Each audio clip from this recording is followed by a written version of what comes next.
দেশের বাইরে একা থাকা এবং এখানে সারভাইভ করা, সব কিছু একা সামলানো একা হাতে বেশ টাফ। আমার তো বলতে গেলে এত প্যারা লাগতেছে তা বলে বোঝানোর মতো নয়। এই যে চলে আসছি, আবার একটু সবজি নিতে হবে, ফল নিতে হবে। ছেলে ওই ট্রলিটা ছাড়বেই না, সবজি গ্রোসারি ট্রলি নিজে নিয়ে হাঁটতেও পারতেছে না, তারপরও টেনে টেনে টেনে টেনে নিয়ে যাচ্ছে, যে ভিতরে ঢুকে পড়ছে। এবার এটা ছেড়ে দিয়ে এদের শপের যে ট্রলি আছে এটা ধরবে, বাস্কেট, ওই বাস্কেটটা নিয়ে এই ভিতরে নিয়ে টানবে এবং ওটা নিয়ে ঘুরতে থাকবে, ওটা কারো হাতে দিবে না। দেখা যাচ্ছে ভারের জন্য টানতেও পারবে না, তারপরও নিবে।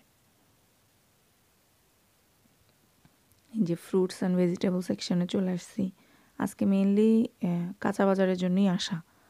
মানে সবজি নিতে হবে, ফল নিতে হবে, আর হলো চিকেন নিতে হবে।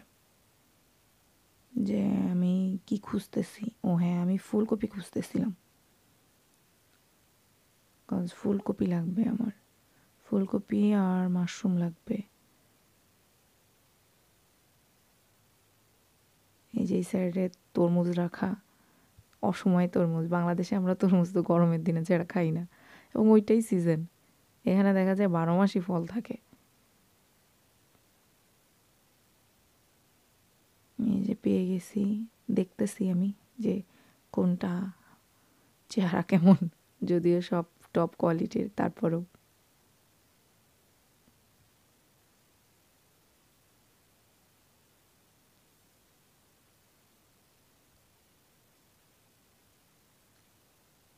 এই সবজি কেনা, করা একটু প্যারা লাগে, তারপরেও কি আর করা, সব কিছু এক হাতে সামলানো ছাড়া উপায় নেই। এই যে আপেল নিব, যে এক প্যাকেট নিয়ে নিলাম, এক প্যাকেট না, আগে আরও এক প্যাকেট নিছি। ওই যে সাথে স্ট্রবেরিও নিলাম একটা। যে কলা খুঁজতেছে, কলা নিবে। আমরা একটা একটু পাকা দেখে নিতে যাচ্ছিলাম, একটা পাকা আর একটা একটু কাঁচার দিকে, যাতে একটা খেতে খেতে আর একটা পেকে যায়।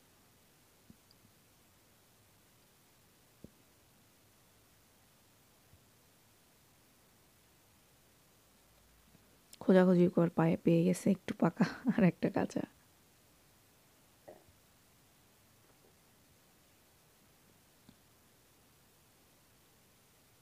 এই যে চলে যাওয়ার সময় হয়েছে, চলে যাচ্ছি। ওই যে ছেলে দৌড়াচ্ছে, ওর পিছনে নিয়ে যাবে, ওটা ধরবে, কিন্তু ও তো নিয়ে হাঁটতে পারে না। ওকে, আল্লাহ হাফেজ। আজকে